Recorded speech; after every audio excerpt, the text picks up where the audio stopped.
Friends, welcome back. Karimandi ಧಾರಾವಾಹಿಯ ಮಂಗಳವಾರದ ಪೂರ್ತಿ ಸಂಚಿಕೆ ಬಗ್ಗೆ ಮಾಹಿತಿನ ಕೊಡ್ತಿದ್ದೀನಿ. ಅದಕ್ಕಿಂತ ಮುಂಚೆ ಯಾರೆಲ್ಲ ಚಾನಲ್ನ ಸಬ್ಸ್ಕ್ರೈಬ್ ಮಾಡ್ಕೊಂಡಿಲ್ಲ ಅಂದರೆ ಹೋಗಿ ಸಬ್ಸ್ಕ್ರೈಬ್ ಮಾಡ್ಕೊಳ್ಳಿ, ಪಕ್ಕದಲ್ಲೇ ಕಾಣೋ ಬೆಲ್ ಐಕನ್ನ ಕ್ಲಿಕ್ ಮಾಡಿ. ಈ ಧಾರಾವಾಹಿ ಹಿಂದಿನ ಸಂಚಿಕೆಯಲ್ಲಿ ನಿಮಗೆ ಗೊತ್ತಿರೋ ಹಾಗೆ ಸಾಹಿತ್ಯಂಗೆ ಕೋಪ ಬರಬೇಕು ಅಂತ ಕರ್ಣ ಏನೇನೋ ಮಾಡ್ತಿರ್ತಾನೆ.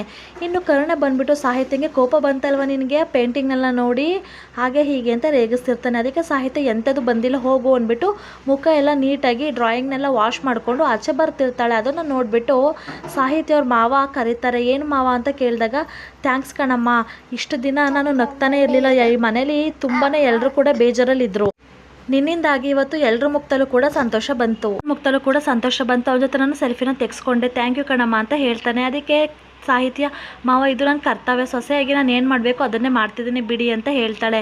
ಸರ್ ಏನ್ಬಿಟ್ಟು ಕರ್ಣ ತಂದೆ ಅಲ್ಲಿಂದ ಹೋದ ನಂತರ ಈ ಮನೇಲಿ ಖುಷಿ ತರೋದು ಅಷ್ಟೇ ಅಲ್ಲ, ಈ ಮನೇಲಿ ಎಲ್ಲನೂ ಕೂಡ ನಾನು ಚೇಂಜ್ ಮಾಡ್ತೀನಿ ಅಂತ ಸಾಹಿತ್ಯ ಅವರು ಹೇಳ್ಕೊತಾರೆ. ಪಾಪಮ್ಮನ್ನ ಕರ್ಕೊಂಬಂದು ಅಡುಗೆ ಮನೆ ಹತ್ರ ಕೂರಿಸ್ಬಿಟ್ಟು, ಇರಿ ಪಾಪಮ್ಮ ನಿಮ್ಗೆ ಊಟ ತರ್ತೀನಿ ಅಂತ ಹೋಗ್ತಾರೆ.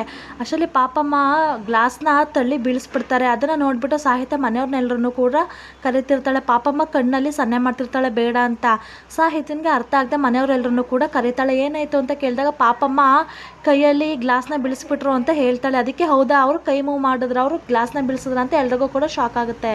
ಎಲ್ಲರೂ ಕೂಡ ಸಂತೋಷ ಪಡ್ತಿರ್ತಾರೆ. ಅಷ್ಟರಲ್ಲಿ ಮನೆಯವರೆಲ್ಲರೂ ಹೌದು ಪಾಪಮ್ಮ, ಇನ್ನೊಂದ್ಸಲ ಟ್ರೈ ಮಾಡಿ ಪ್ಲೀಸ್ ಅಂತ ಹೇಳ್ತಿರ್ತಾರೆ. ಅಷ್ಟರಲ್ಲಿ ಕರ್ಣ ನಿಜವಾಗ್ಲೂ ನೋಡಿದೆ ಸಾಹಿತ್ಯ ಅವರೇ ಬೀಳಿಸಿದ್ದು ಅಂತ ಕೇಳಿದಾಗ, ಹೌದು ಆದರೆ ನಾನು ಸರಿಯಾಗಿ ನೋಡಿಲ್ಲ, ಬಟ್ ಪಾಪಮ್ಮ ಅವ್ರ ಬೆರಳು ಫಿಂಗರ್ ಮೂವ್ ಆಗ್ತಿತ್ತು ಅಂತ ಹೇಳ್ತಾಳೆ. ಅಷ್ಟರಲ್ಲಿ ಅರುಂಧತಿ ಬಂದುಬಿಟ್ಟು, ಸಾಹಿತ್ಯ ನೀನು ಅವ್ರನ್ನ ಯಾವಾಗಲೂ ಹುಷಾರಾಗಲಿ ಅಂತ ಕೇಳ್ಕೊತಿರ್ತೀಯಲ್ವ, ಅದಕ್ಕೋಸ್ಕರ ನಿನಗೆ ಆ ಥರ ಅನಿಸಿರ್ಬೇಕು, ಇದು ನಿನ್ನ ಭ್ರಮೆ. ಪಾಪಮ್ಮಂಗೆ ಇಲ್ಲೇ ಇದು ಬೋರ್ ಆಗಿರುತ್ತೆ, ನಾನು ಒಂದು ರೌಂಡ್ ಪಾಪಮ್ಮನ್ನ ಹೊರಗಡೆ ಕರ್ಕೊಂಡು ಹೋಗ್ತೀನಿ, ಹೋಗೋಣವಾ ಪಾಪಮ್ಮ ಅಂತ ಹೇಳಿ ಅರುಂಧತಿ ಅವರು ಪಾಪಮ್ಮನ್ನ ಕರ್ಕೊಂಡು ಹೊರಗಡೆ ಕರ್ಕೊಂಡು ಬರ್ತಾಳೆ. ಅಷ್ಟರಲ್ಲಿ ಮನೆಗೆ ಯಾರೋ ಬರ್ತಾರೆ. ಎಲ್ಲರೂ ಕೂಡ ಕೆಳಗಡೆ ಇಳಿದು ಬಂದು ನೋಡ್ತಾರೆ, ಯಾರಿದು ಅಂತ ಯೋಚನೆ ಮಾಡೋ ಅಷ್ಟರಲ್ಲಿ ಇದು ಅರುಂಧತಿ ಅನ್ಕೋತಾಳೆ ಮನಸ್ಸಲ್ಲಿ, ಇವರು ಮುಖ ನೋಡಿ ಯಾವತ್ತು ನನ್ನ ಭವಿಷ್ಯ ಹೇಳ್ದವ್ರಲ್ವಾ ಅಂದ್ಬಿಟ್ಟು ತಮ್ಮನಿಗೆ ಹೇಳ್ತಾಳೆ. ಇವರೇ ಯಾವತ್ತು ನನಗೆ ದೇವಸ್ಥಾನದಲ್ಲಿ ಸಿಕ್ಕಿ ಏನೇನೋ ಹೇಳಿದ್ದು ಕಣೋ ಅಂತ ಹೇಳ್ತಾಳೆ. ನಂತರ ಇವರೇ ಏನು ಇಲ್ಲಿ ಅಂತ ಕೇಳಿದಾಗ, ಅವ್ರ ತಂದೆ ನಾನು ದೇವಸ್ಥಾನಕ್ಕೆ ಹೋಗಿದ್ದೆ ಕಣೋ, ಅಲ್ಲೇ ಸಿಕ್ಕಿದ್ರು, ಪಾಪಮ್ಮಂಗೆ ಒಳ್ಳೇದಾಗಲಿ ಮನೆಗೆ ಒಳ್ಳೇದಾಗಲಿ ಅಂತ ಪೂಜೆ ಮಾಡಿಸೋಣ ಅಂತ ಕರ್ಕೊಂಬಂದೆ ಅಂತಾರೆ. ಅಷ್ಟರಲ್ಲಿ ಆ ಸ್ವಾಮೀಜಿ ಹೇಳ್ತಾರೆ, ಕರ್ಕೊಂಬಂದಿರೋದೇ ಒಂದಕ್ಕೆ ಆದರೆ ಇಲ್ಲಿ ಆಗಬೇಕಾಗಿರೋದೇ ಇನ್ನೊಂದು. ಸ್ವಾಮಿಗಳು ಹೇಳ್ತಾರೆ. ಅಷ್ಟರಲ್ಲಿ ಕರ್ಣ ಅವ್ರ ತಂದೆ ಎಲ್ಲಿ ಸಾಹಿತ್ಯ, ಪಾಪಮ್ಮ, ಅರುಂಧತಿ ಅವರೆಲ್ಲೂ ಕಾಣ್ತಿಲ್ಲ ಅಂತ ಹೇಳ್ತಾರೆ. ಸರಿ ಅಂದ್ಬಿಟ್ಟು ಮನೆಯವರೆಲ್ಲರೂ ಕೂಡ ಅಲ್ಲಿಗೆ ಬರ್ತಾರೆ. ನಂತರ ಎಲ್ಲರೂ ಕೂಡ ದೇವ್ರ ಮನೆ ಹತ್ರ ಹೋಗ್ತಾರೆ. ಅಷ್ಟರಲ್ಲಿ ಕರ್ಣವ್ರ ತಂದೆ, ಇವರು ಪಾಪಮ್ಮ ಅಂತ, ಇವರು ನಮ್ಮನ್ನ ತಾಯಿಗಿಂತ ಹೆಚ್ಚಾಗಿ ನೋಡ್ಕೊಂಡಿದ್ದಾರೆ ಇವ್ರಿಗೆ ಅಂತ ಹೇಳ್ತಾರೆ. ಅಷ್ಟರಲ್ಲಿ ಸ್ವಾಮೀಜಿ, ನಿಲ್ಲಿಸಿ, ಇಡೀ ಉರಿತಿದೆ ಅಂತ ಬೆಂಕಿ ನೋಡ್ಬಿಟ್ಟೆ ಹೇಳಬೇಕಾಗಿಲ್ಲ, ಅದ್ರದ್ದು ಹೊಗೆ ನೋಡ್ಬಿಟ್ಟು ಕೂಡ ಕಂಡುಹಿಡಿಬೋದು ಹೇಳ್ತಾರೆ. ಅದಕ್ಕೆ ನಿಮ್ಮ ಮಾತು ನನಗೆ ಒಂದು ಅರ್ಥ ಆಗಲಿಲ್ಲ ಅಂತ ಕರ್ಣ ಅವ್ರ ತಂದೆ ಹೇಳ್ತಾರೆ. ಅಷ್ಟೇ ಕರ್ಣ ಅವ್ರ ಮಾತೆ ಅದೇ ರೀತಿ ಡ್ಯಾಡ್, ಒಂದು ಕೂಡ ಅರ್ಥ ಆಗೋದಿಲ್ಲ, ಎಲ್ಲ ಒಗಟೊಗಟಾಗಿರುತ್ತೆ ಅಂತ ಹೇಳ್ತಾನೆ. ನಂತರ ಸ್ವಾಮೀಜಿ ಬಂದು ಪಾಪಮ್ಮನ ತಲೆ ಮೇಲೆ ಕೈ ಇಟ್ಬಿಟ್ಟು, ತುಂಬ ಕಷ್ಟದಲ್ಲಿದೆಯಾ, ಸಖತ್ತು ನರ್ಕನ ಅನುಭವಿಸ್ತಾ ಇದೆಯಾ, ಕತ್ತಿ ತಲೆ ಹತ್ರ ನೇತಾಡ್ತಿದೆ, ಸತ್ಯ ಅನ್ನೋ ನತ್ತಿಗೆ ಸುಳ್ಳಿನ ಮೊಳೆ ಚುಚ್ಕೊಂಡಿದೆ, ಆದರೆ ಸಂಕಷ್ಟ ಪಡಬೇಡ ತಾಯಿ, ನೋವನ್ನ ಅನ್ಕೋಬೇಡ, ನೀನೇನು ಚಿಂತೆ ಪಡಬೇಡ ತಾಯಿ, ಎಲ್ಲರೂ ಕೂಡ ನಿನಗೆ ಕೆಟ್ಟದ್ದ ಬಯಸಬಹುದು, ಆದರೆ ನಿನ್ನ ಹಿಂದೆಗಡೆ ನಿನ್ನ ಬೆನ್ನಾಗಿ ಒಂದು ಒಳ್ಳೆ ದೈವಶಕ್ತಿ ಇದೆ, ಅದ್ರ ಮುಂದೆ ಯಾರು ಕೂಡ ಏನು ಮಾಡೋಕ್ಕಾಗಲ್ಲ ಅಂತ ಹೇಳಿ ಭಗವಂತ ನಿಮ್ಮ ಮನೇಲಿ ಮಂಗಳಾರತಿನ ಕೇಳ್ತಾ ಇದ್ದಾನೆ ಅಂತ ಹೇಳ್ತಾರೆ. ಅದಕ್ಕೆ ಎಲ್ಲ ಕೂಡ ರೆಡಿಯಾಗಿದೆ, ನೀವೇ ಮಂಗಳಾರತಿನ ಮಾಡಿ ಸ್ವಾಮಿಗಳೇ ಅಂತ ಕರ್ಣವ್ರ ತಂದೆ ಹೇಳ್ತಾನೆ.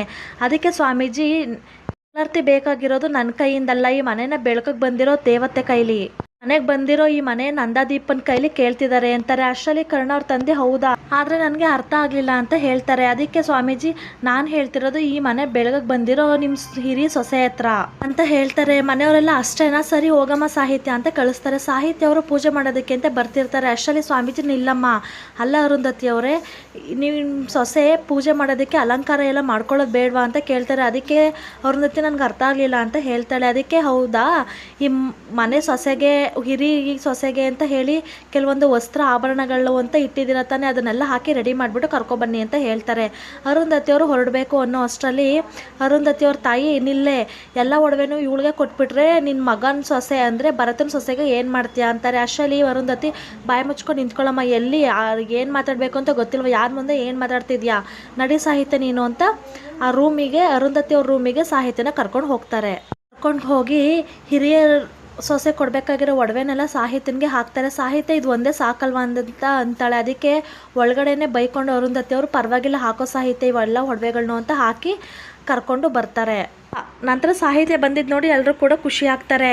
ಸ್ವಾಮೀಜಿ ಅಂತಾರೆ, ಇವಾಗ ದೇವರು ಪ್ರಸನ್ನ ಆಗ್ತಾನೆ, ಬನ್ನಿ ಪೂಜೆ ಮಾಡಿ, ಬಮ್ಮ ಮಂಗಳಾರತಿ ಮಾಡಮ್ಮ ಅಂತ ಕರೀತಾರೆ. ನಂತರ ದೇವರಿಗೆ ಆರತಿ ಮಾಡಿ ಎಲ್ರಿಗೂ ಕೂಡ ಕೊಡ್ತಾಳೆ ಸಾಹಿತ್ಯ. ಎಲ್ಲರೂ ಕೂಡ ಮಂಗಳಾರತಿನ ತಗೋತಾರೆ. ನಂತರ ಆಶೀರ್ವಾದ ತಗೋಂತ ಸ್ವಾಮೀಜಿ ಹೇಳ್ತಾರೆ.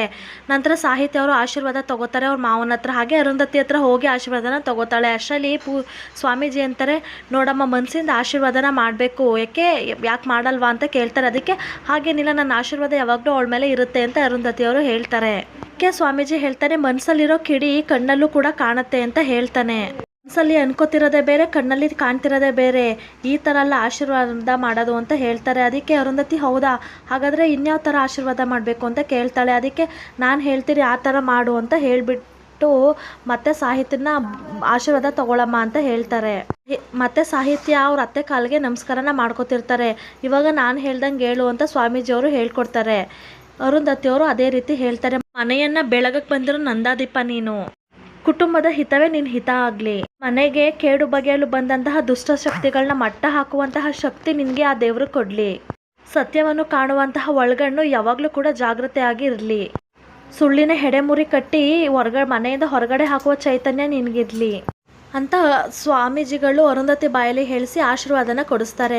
ನಂತರ ಸಾಹಿತ್ಯ ಸ್ವಾಮೀಜಿ ಹತ್ರ ಆಶೀರ್ವಾದನ ತಗೋತಾಳೆ. ಅಷ್ಟರಲ್ಲಿ ಸ್ವಾಮೀಜಿಯವರು ಬೆಳಕು ಹಿಂದೆಗಡೆ ಯಾವಾಗಲೂ ಕೂಡ ಕತ್ಲೆ ಇರುತ್ತೆ, ಯಾವುದಕ್ಕೂ ಕೂಡ ಧೃತಿಗೆಡಬೇಡ, ಮುಂದೆ ನಡೆಯೋ ಹಾದಿ ಕತ್ಲಾದರೆ ಯಾವುದಕ್ಕೂ ಕೂಡ ಹೆದರ್ಕೋಬೇಡ, ಮುಳ್ಳು ಚುಚ್ತು ಅಂತ ನೀನು ಮುಂದೆ ಹೆಜ್ಜೆ ಇಡೋದನ್ನು ನಿಲ್ಲಿಸ್ಬೇಡ, ನಿನ್ನ ಅಂತರಂಗದ ಮಾತನ್ನ ಕೇಳು, ಮನಸ್ಸಲ್ಲಿ ಒಳ್ಳೆಯದನ್ನು ಇಟ್ಕೊಂಡಿದ್ದೆ, ನಿನ್ಗೆ ಯಾವಾಗಲೂ ಕೂಡ ಒಳ್ಳೆಯದಾಗುತ್ತೆ, ಹರ ಹರ ಮಹಾದೇವ್ ಅಂದ್ಕೊಂಡು ಅಲ್ಲಿಂದ ಸ್ವಾಮೀಜಿಯವರು ಹೊರಟೋಗ್ತಾರೆ. ಇನ್ನು ಇಲ್ಲಿ ಅರುಂಧತಿಯವರ ತಮ್ಮ ನಮ್ಮ ಅಕ್ಕನ ಸರ್ವನಾಶ ಆಗಲಿ ಅಂತ ಅವಳ ಕೈಲೇ ಆಶೀರ್ವಾದನ ಮಾಡಿಸ್ಬಿಟ್ರಲ್ಲ ಗುರೂಜಿ ಅಂತ ಯೋಚನೆ ಮಾಡ್ತಿರ್ತಾನೆ. ಫ್ರೆಂಡ್ಸ್, ಇದು ಸ್ವಾಮೀಜಿ ಹೇಳಿರೋ ಮಾತು ಇಲ್ಲಿ ಸಾಹಿತ್ಯಗೆ ಅರಿವಾಗುತ್ತಾ, ಯಾರು ಈ ಮನೆಗೆ ಕೇಡನ್ನ ಬಯಸ್ತಿದ್ದಾರೆ ಅಂತ ಗೊತ್ತಾಗುತ್ತಾ. ಮುಂದಿನ ಸಂಚಿಕೆಯಲ್ಲಿ ತಿಳಿಸ್ಕೊಡ್ತೀನಿ, ನೋಡ್ತಾ ಇರಿ. ಸೊ ನನ್ನ ಎಲ್ಲ ವೀಡಿಯೋಸ್ನ ನೀವು ನೋಡಬೇಕು, ಮುಂದಿನ ವೀಡಿಯೋಗಳು ಬರಬೇಕು ಅಂತಂದರೆ, ನೋಟಿಫಿಕೇಷನ್ ಬರಬೇಕು ಅಂದರೆ ನೀವು ಹೋಗಿ ಸಬ್ಸ್ಕ್ರೈಬ್ ಮಾಡ್ಕೊಳ್ಳಿ. ಆಲ್ ಅನ್ನೋ ಆಪ್ಷನ್ನ ಕ್ಲಿಕ್ ಮಾಡಿ. Please do subscribe. Thank you for watching.